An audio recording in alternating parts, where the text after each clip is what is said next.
नमस्कार दोस्तों, आप में से बहुत लोगों ने सुना होगा ताजमहल के बारे में।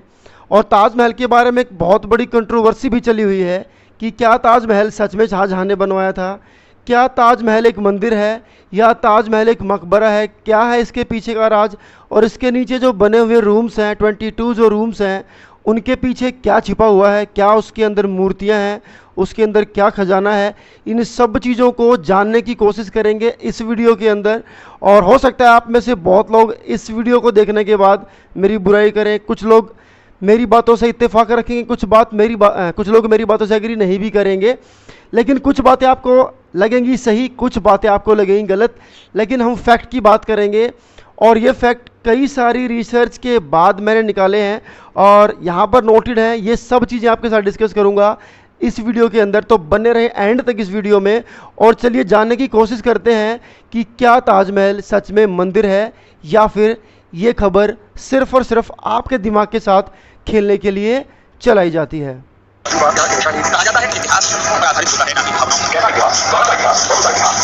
तो चलिए स्टार्ट करते हैं गाइज आज की वीडियो को। और आज की वीडियो है ताजमहल, टॉम और टेम्पल।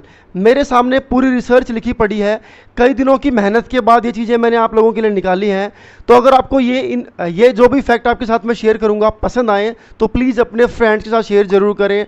और व्हाट्सएप यूनिवर्सिटी से ज़्यादा अगर आप चाहते हैं कि आपको रिसोर्सेज मिलें तो जाएं। इंटरनेट पर बहुत सारी वेबसाइट्स हैं जो आपको सही फैक्ट प्रोवाइड करा सकती हैं। सिर्फ और सिर्फ व्हाट्सएप यूनिवर्सिटी की बातों पर ना जाएं। तो ताजमहल क्या सच में एक मंदिर है या ये एक मकबरा ही है? तो बेसिकली शुरुआत सबसे पहले जो चीज़ें हमें परोसी जाती हैं या जो हमने इतिहास के अंदर पढ़ा है वो क्या है। शाहजहां, उनकी मिसिज, उनकी वाइफ का नाम है मुमताज़। मुमताज़ की मृत्यु हो जाती है 17 जून 1631 को। 17 जून 1631 को मृत्यु होती है मुमताज़ की। बेसिकली मुमताज़ महल की 14th चाइल्ड को बर्थ देते हुए मौत होती है, यानी कि 14वें बच्चे को जन्म देते हुए उनकी मृत्यु हो जाती है। और ऐसा मानते हैं कि शाहजहां मुमताज़ से बहुत ज़्यादा प्यार करते थे और उनकी मौत के बाद, उनकी डेथ के बाद वो एक सदमे में चले जाते हैं, ट्रॉमा में चले जाते हैं और बहुत दिनों तक ट्रॉमा में रहते हैं। लगभग 1 साल के बाद वो इस सदमे से उभरते हैं और जब तक वो काफ़ी बूढ़े लगते हैं देखने में, उनके बाल सफ़ेद हो गए होते हैं, झुक गए होते हैं, वो काफ़ी कमज़ोर लगते हैं।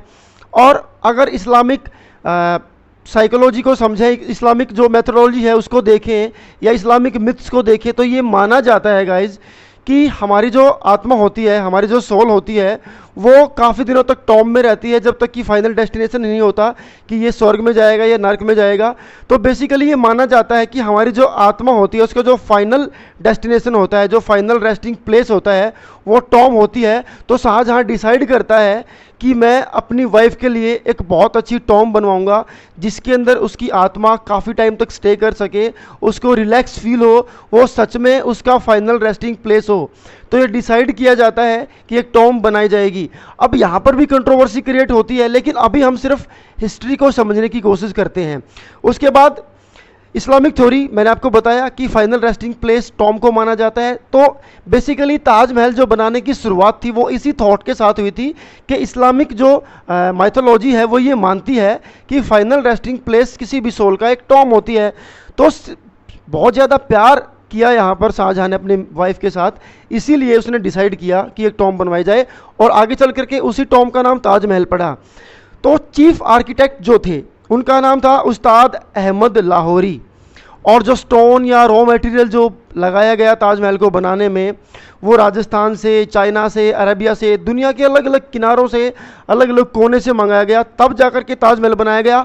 और लगभग 22,000 वर्कर्स ने डेली यहाँ पर काम किया, तब जाकर के ताजमहल जैसे एक बड़े मोन्यूमेंट का निर्माण किया गया। उसके बाद आगे बात आती है कि अगर ये इतिहास हमें पढ़ाया गया तो फिर ये एक मंदिर है या ये क्या है, ये मुद्दा कहाँ से आता है। ठीक है, तो सबसे पहले रजनीश सिंह ने इलाहाबाद हाई कोर्ट में एक PIL क्लेम करी कि 22 रूम्स को खोला जाए। ये एक मंदिर था, तेजो शिवालय नाम का मंदिर था।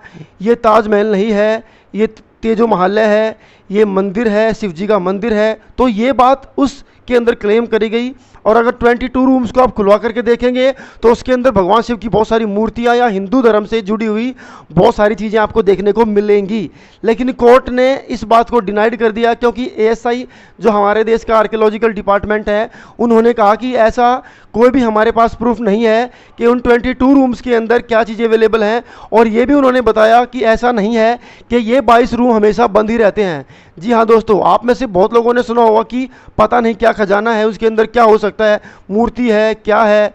कुछ लोग कहते हैं उसके अंदर हिंदुओं की मूर्तियां हैं, कुछ लोग कहते हैं उसके पीछे अच्छे दिन हैं, ठीक है। लेकिन आर्कियोलॉजिकल डिपार्टमेंट का कहना है कि उसके पीछे कुछ नहीं है, उसके पीछे सिर्फ एक कॉरिडोर है और उस कॉरिडोर के अंदर ही 22 रूम्स 22 दरवाजे जो है वो लगाए गए हैं, डोर्स लगाए गए हैं।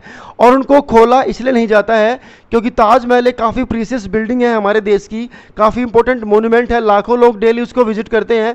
बेवजह की भीड़ भाड़ क्रिएट ना हो इसलिए उन डोर्स को बंद रखा जाता है।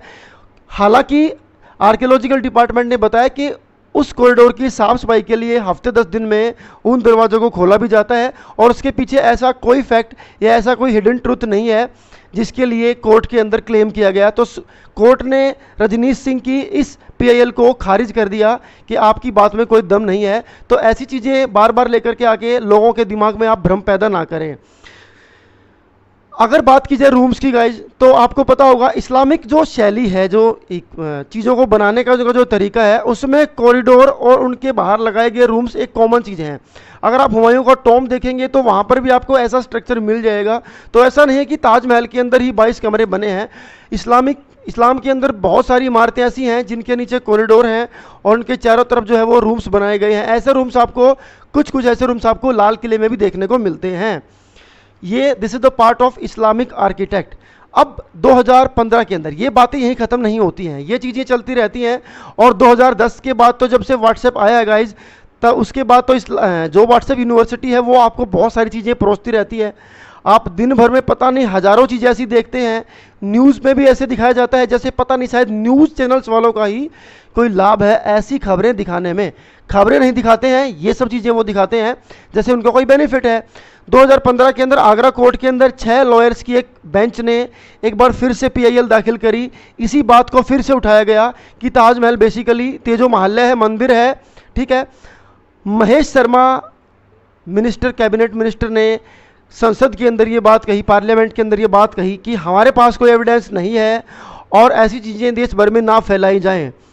अब बात आती है इसके पीछे की हिस्ट्री को समझते हैं। कुछ लोग कहते हैं कि ज़मीन जो है किसी से छीनी गई थी, 1212 के अंदर ये यहाँ पर मंदिर बनाया गया था, बाद में उसको छीन लिया गया, उसके ऊपर टॉम्ब बना दी गई।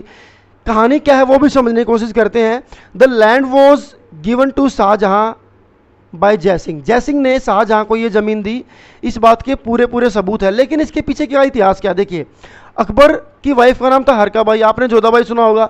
जोधाबाई अकबर की वाइफ का नाम नहीं था। एक ब्रिटिशर ने किसी एक लेख के अंदर ये कोट कर दिया कि Akbar got married to Jodhabai. Main तौर पर जोधाबाई उनका नाम नहीं था, उनका नाम हरकाबाई था।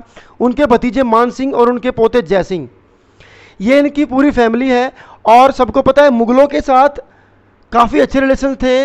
राजस्थान के जो रजवाड़े थे, जो वहाँ के किंग लोग थे, उनका काफ़ी ज़्यादा क्लोजनेस थी मुग़लों के साथ, जस्ट बिकॉज के अकबर ने रिलेशनशिप बनाए उनके साथ।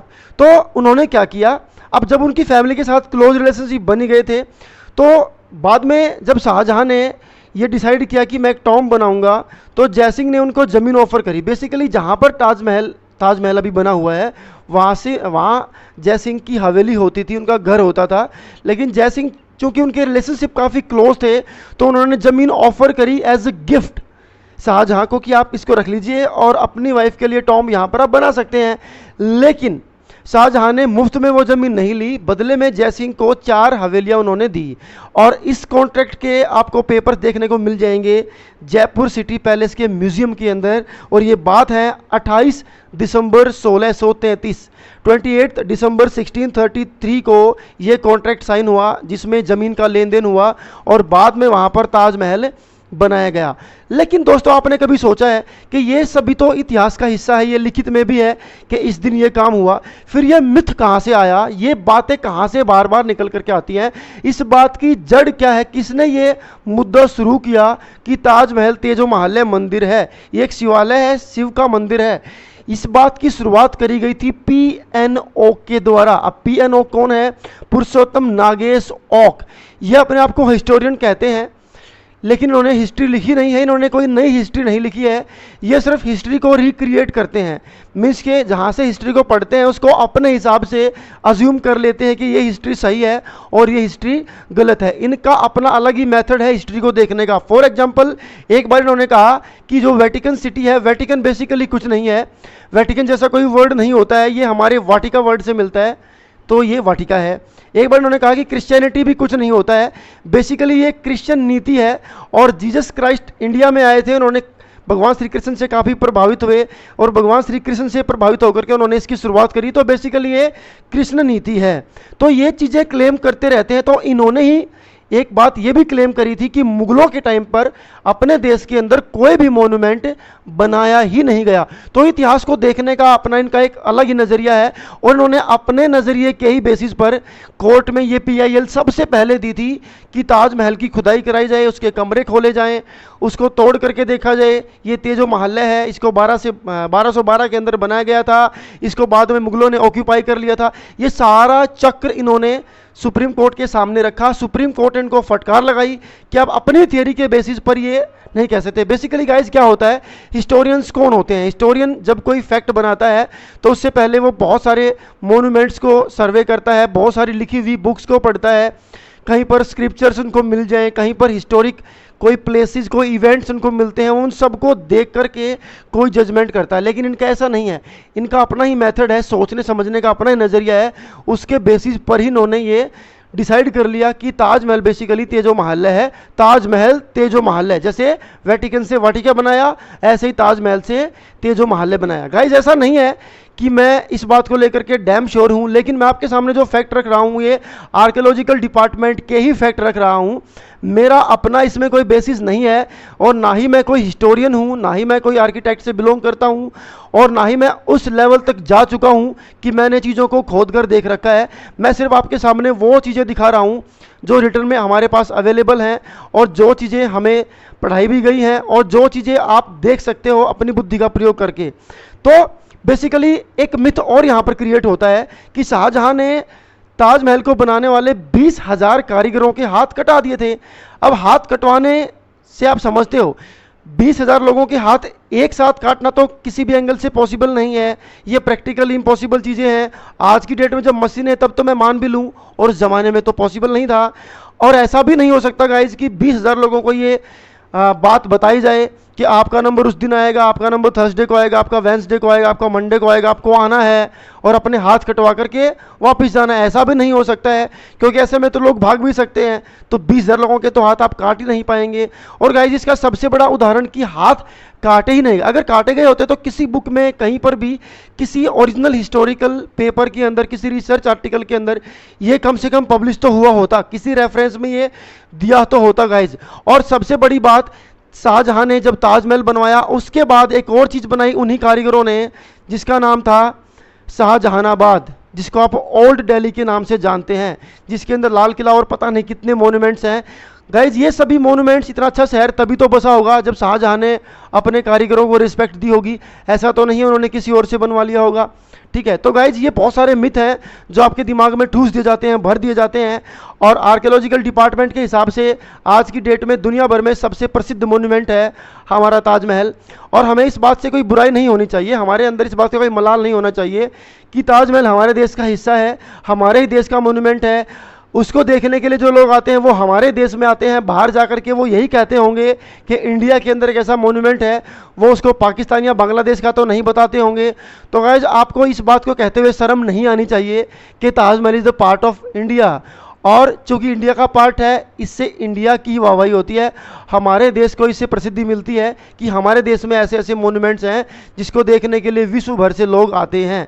लगभग 1 लाख लोग डेली विजिट करते हैं ताजमहल को। तो अपने देश के मोन्यूमेंट्स पे गर्व हमें होना चाहिए और व्हाट्सएप यूनिवर्सिटी की बातों पर ना जाएं, रिसर्च करें। आपके पास इंटरनेट है, आपके पास तमाम सुविधाएं हैं, आप खुद हर चीज़ को खोज सकते हैं। हर चीज़ का रिटर्न प्रूफ इस देश में आज की डेट में अवेलेबल है। जैसे कि मैंने बताया कि कॉन्ट्रैक्ट को भी आप जाकर के जयपुर के सिटी प्लेस म्यूजियम में देख सकते हैं।